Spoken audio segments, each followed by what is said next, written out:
Olá, caro estudante, seja bem-vindo. Nesta nossa videoaula, nós vamos conhecer um pouco sobre a filosofia de Platão. Platão é um filósofo grego que está dentro do período da filosofia grega antiga, chamado de período antropológico. Aquele período que começou ali com os sofistas e Sócrates, que conduziu a filosofia do campo das questões do cosmos para o antropos, o ser humano, e aí a filosofia passou a está envolvida mais diretamente com questões sobre o conhecimento, sobre a ética, sobre a política, sobre leis, sobre justiça e aquilo que envolve mais diretamente o ser humano, mas também aí a cosmologia não desaparece das reflexões filosóficas, tendo sempre o ser humano aí como ponto de investigação.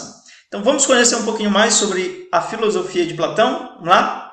Platão, ele foi um cidadão ateniense, Então, dentro do período antropológico que se encontra na era clássica da civilização grega antiga, a cidade de Atenas, ela se tornou o palco principal da filosofia e também de outros referenciais culturais. Ela se tornou uma das principais cidades-estados, não só em relação à Grécia Antiga, mas em relação a todo o mundo antigo. Atenas teve uma posição aí de destaque. E Platão era um cidadão ateniense envolvido diretamente, aí, como todo bom cidadão grego desse período, envolvido diretamente com as questões públicas.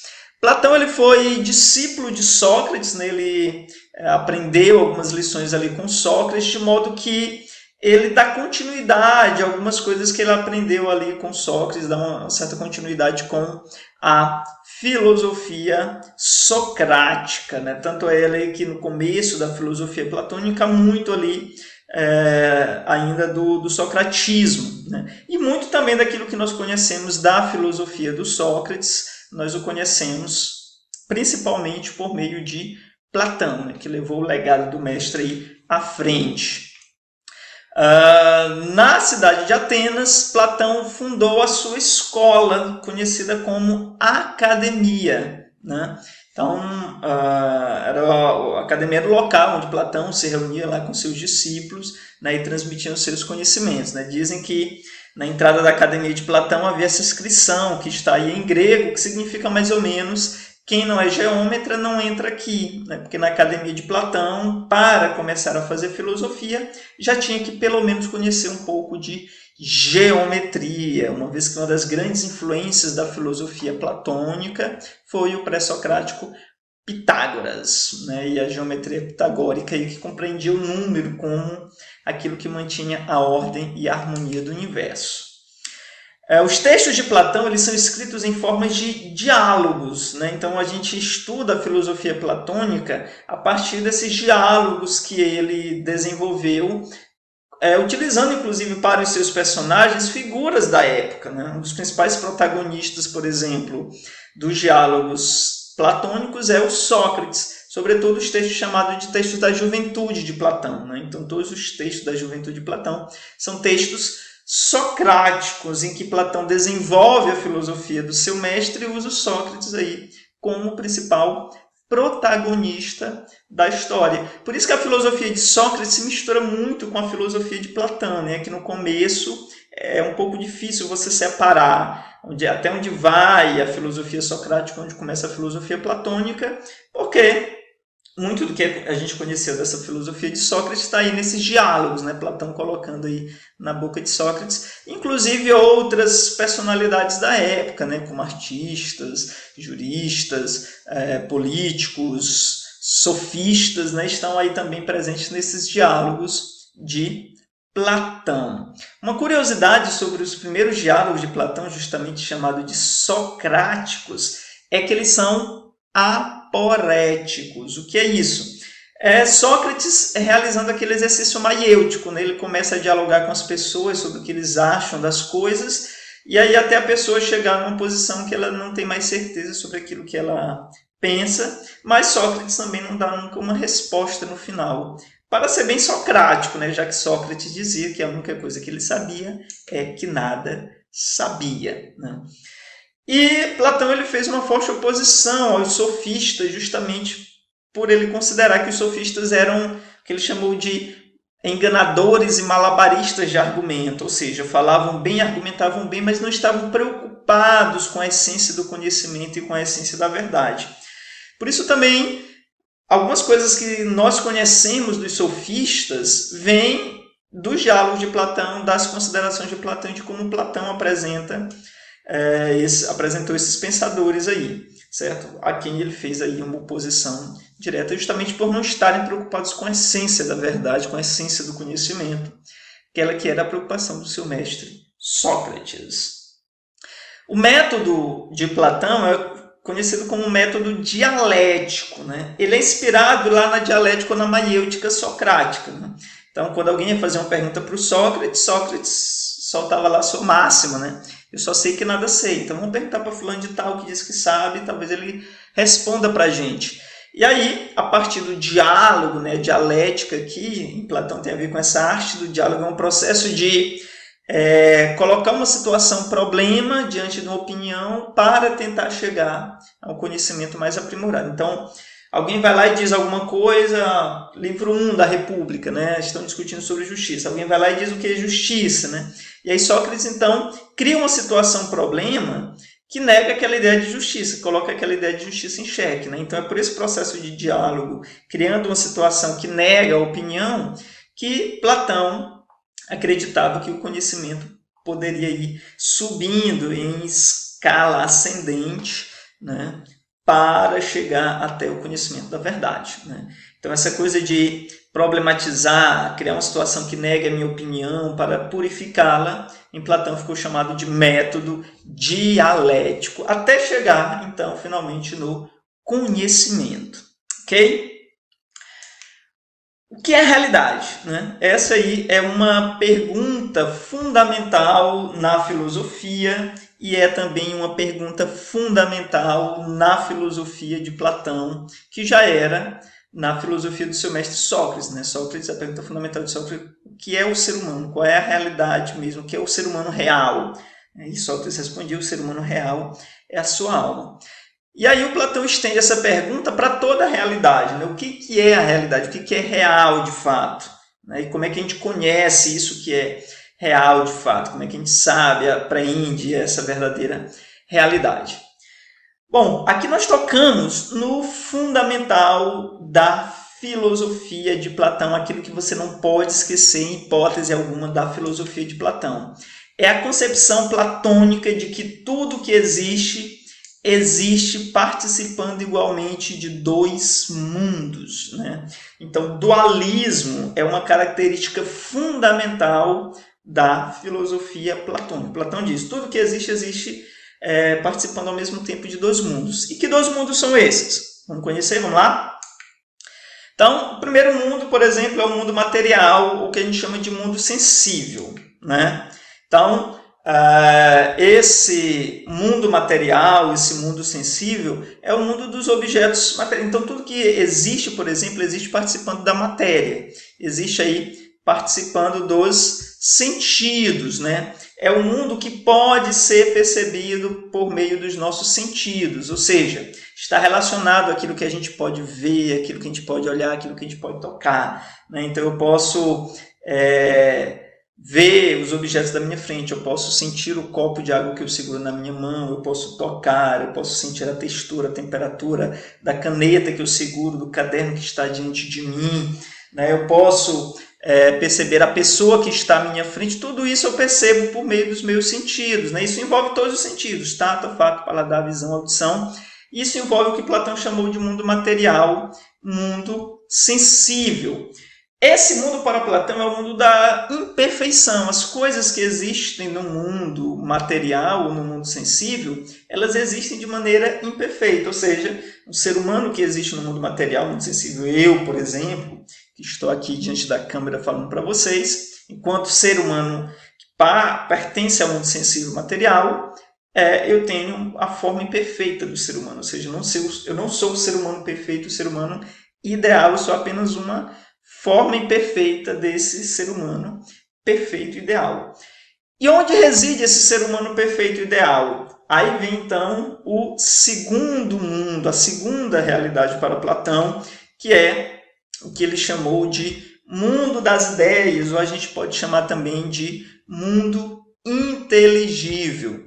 Esse mundo das ideias, esse mundo inteligível, ele é conhecido somente por meio da razão e não por meio dos sentidos. Ou seja, quando eu estou diante de um ser humano, quando eu olho para um ser humano, eu estou vendo aquilo que minha visão me dá, aquilo que meu tato pode me oferecer ao tocar nessa pessoa, é apenas a parte sensível, a parte material dessa pessoa, que é imperfeita, né? Que não é, a essência de fato da pessoa. E existe também ali a ideia, né? O conhecimento, a razão, né? A essência da pessoa, que só pode ser conhecida então por meio da razão e não por meio dos sentidos. Esse mundo das ideias para Platão, ele sim seria o mundo perfeito. Então tudo que existe na realidade existe participando desses dois mundos, né? O mundo sensível, material, e o mundo inteligível, o mundo ideal, o mundo das ideias. Então existe o copo sensível e o copo ideal. Existe o ser humano sensível, existe o ser humano ideal. Existe a árvore sensível, existe a ideia de árvore. Certo? E o que seriam então essas ideias para Platão? Essas ideias seriam as formas puras, né? Seriam os modelos a partir do qual tudo que existe no mundo sensível e material é plasmado, né? E essas ideias, elas pré-existem ao mundo material, ao mundo sensível. Ou seja, existe primeiro a ideia, e é a partir da ideia que se plasma, se forma então o objeto da matéria. Então existe o ser humano ideal. A partir desse ser humano ideal é que passa a existir os seres humanos sensíveis, essas pessoas, né? As pessoas que nós conhecemos, com quem convivemos, com quem falamos, em quem tocamos, né? Então essas pessoas aí que existem no mundo sensível, elas existem a partir dessa ideia que pré-existe a matéria, certo?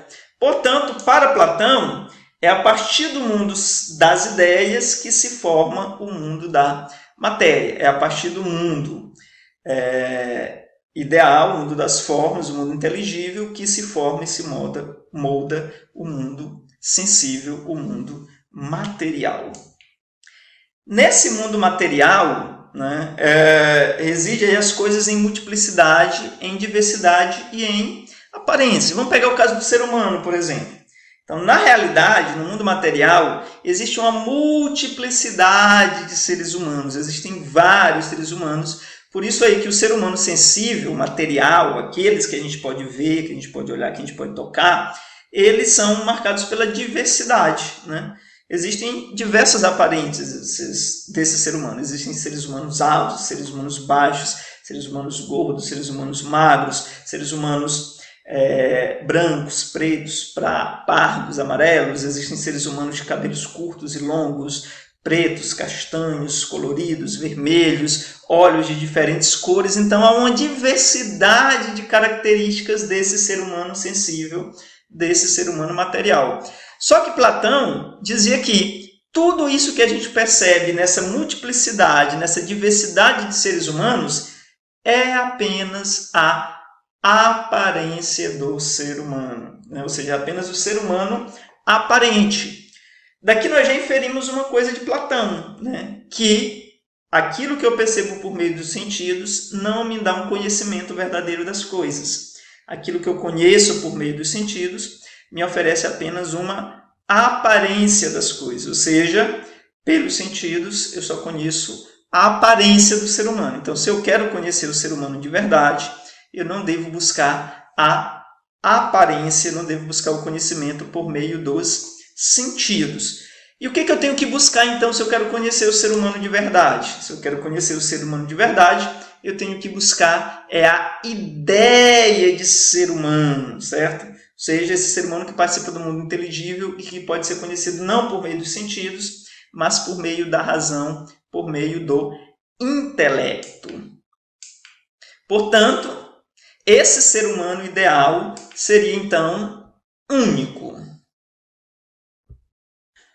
Ou seja, enquanto existe uma multiplicidade, uma diversidade de seres humanos no mundo sensível, no mundo das ideias existe apenas um ser humano.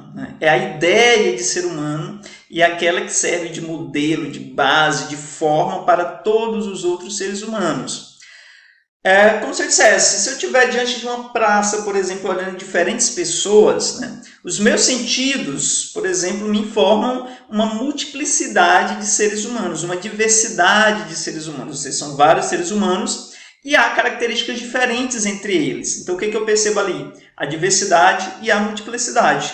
Mas o meu intelecto, a minha razão, vai me dizer que ali não existe uma diversidade, uma pluralidade de seres diversos ou individuais. Na verdade, existe um e mesmo ser. O que existe ali? O que existe ali é ser humano, né? Ou seja, todos esses entes particulares, todos esses indivíduos particulares são uma só e mesma coisa, são ser humano. Ou seja, se a matéria nos diversifica, nos multiplica, né, a ideia nos unifica, né? A ideia possui unidade.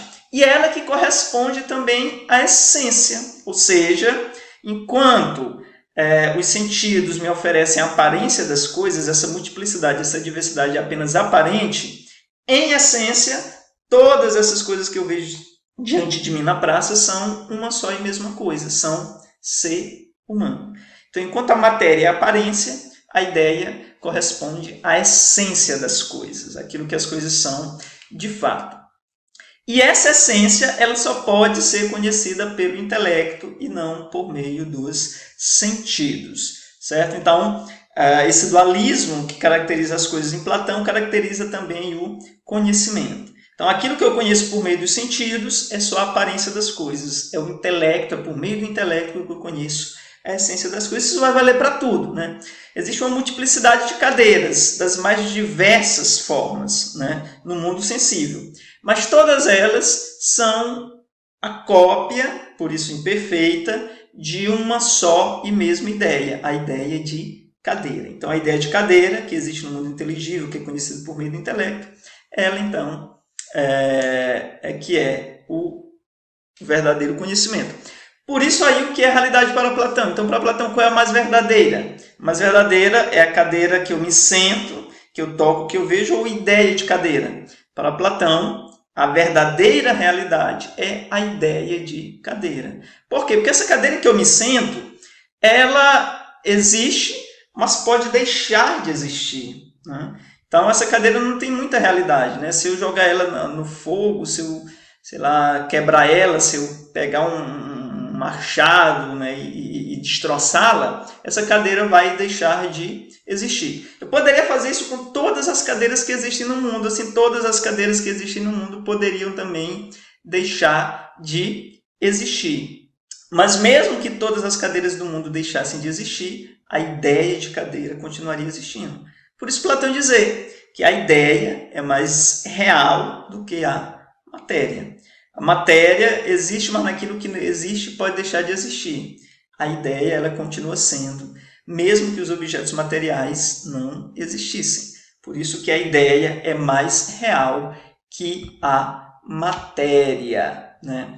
Daí vem um elemento fundamental na filosofia de Platão, que é aí a sua teoria do conhecimento, expresso no que se conhece em Platão como alegoria da caverna, né? A alegoria da caverna é uma historiazinha que Platão conta ali no livro A República, né? Especificamente no livro 7 da República, e que trata aí da questão do conhecimento.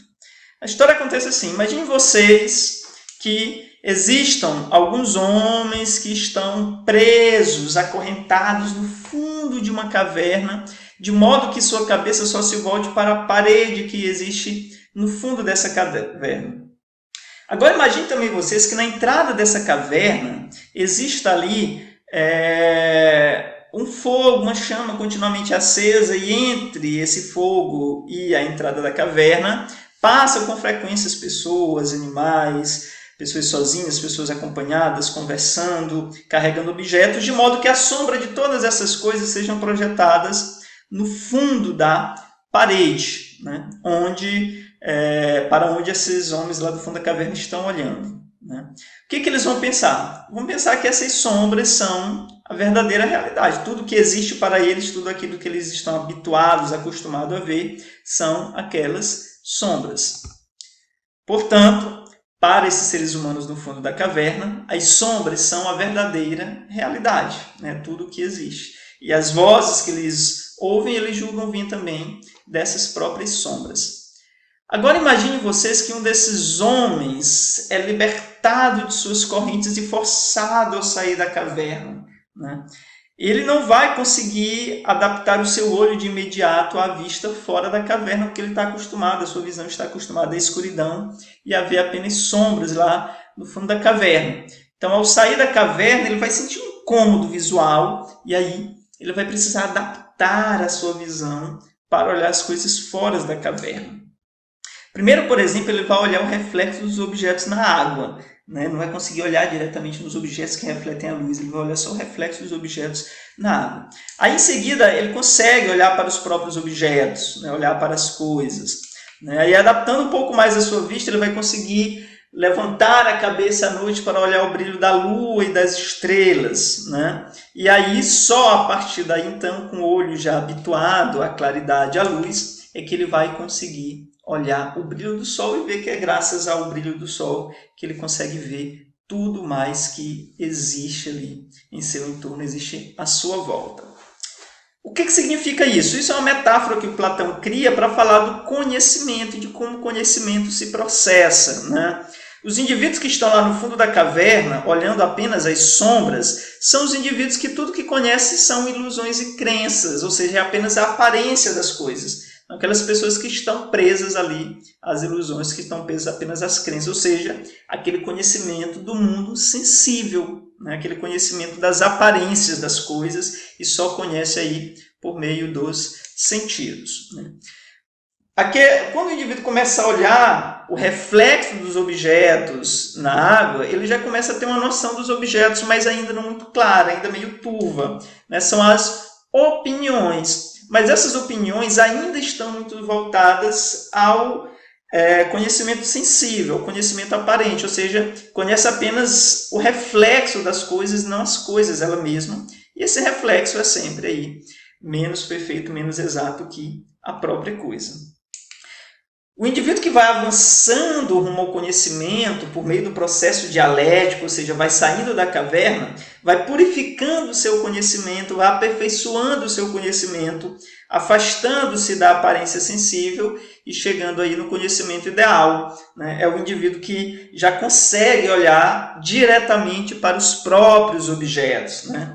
Aqui, significa para Platão o conhecimento dos objetos matemáticos, né? E por que conhecimento dos objetos matemáticos? Porque o conhecimento matemático ele é fundamentalmente um conhecimento racional. Os objetos da matemática não existem na experiência, só existem na ideia, né? Então, para estudar geometria, por exemplo, eu tenho que usar o raciocínio, né? Um triângulo ele é apenas um objeto ideal. Eu posso representá-lo no quadro, eu posso desenhá-lo no chão, numa folha de papel, mas um triângulo ele é ideal. E veja só, por mais que eu possa fazer diferentes formas de triângulos, mas existe um só e mesmo triângulo, a ideia é a mesma. Um triângulo é uma figura bidimensional de 3 lados, cujos ângulos internos são 180 graus, né? Então, essa é a ideia de triângulo é apenas um. Embora a partir dessa ideia eu possa fazer diversos e diferentes, múltiplos triângulos, mas a ideia é uma só. Então a coisa funciona mais ou menos assim como em Platão. Por isso que o primeiro conhecimento dos objetos ideais são os objetos matemáticos. Daí porque aquela inscrição lá na entrada da Academia de Platão. Lembram? Quem não é geômetra não entra aqui. Porque o geômetra ele já começa a trabalhar com conhecimento intelectual e não mais só com conhecimento sensível. Então, o indivíduo que saltou de olhar o reflexo dos objetos para olhar para os próprios objetos é o indivíduo que saiu do conhecimento por opinião para o conhecimento racional, conhecimento da matemática. Quando o indivíduo finalmente consegue olhar o brilho da lua e das estrelas, né, quando ele chega no nível, de fato, de conhecer as ideias, as formas puras, ou seja, as coisas luminosas. Ou seja, ele já não conhece mais apenas sombras e aparências lá do fundo da caverna. Ele já conhece as formas puras. Então ele já começa a conhecer a essência das coisas. Em vez de ele conhecer a aparência de árvore, ele sabe o que é árvore. Em vez de ele conhecer a aparência de coragem, ele sabe o que é a coragem. Em vez de conhecer a aparência de justiça, ele sabe o que é a justiça.